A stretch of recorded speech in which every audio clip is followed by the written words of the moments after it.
A quick one on how you can easily achieve the 3 cup you desire. So here's my 2 cup.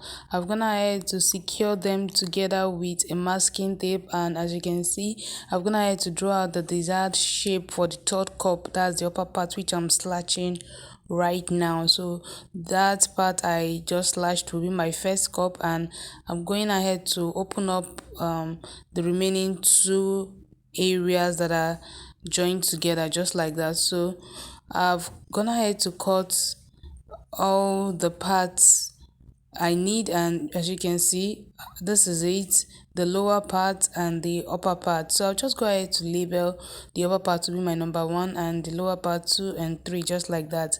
So this is what I have here. I've gone ahead to cut on my Ankara fabric, and I've cut my wording to secure on it. So as you can see, this is how I'll be joining. So I'll take it to the sewing machine, and I've joined, and as you can see, this is what the outcome looks like. So all you need to do is just to go ahead and iron open and then cut away the excess.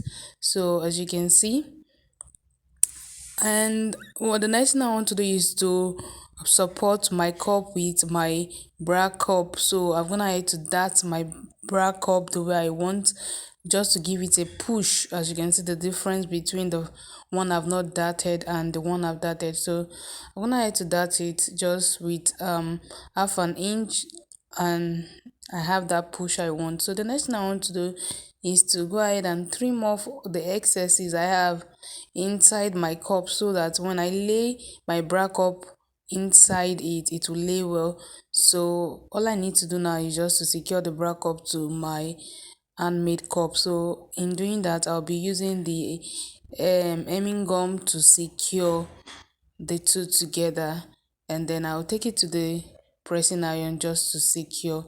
And I've done that, and voila, this is what the outcome looks like.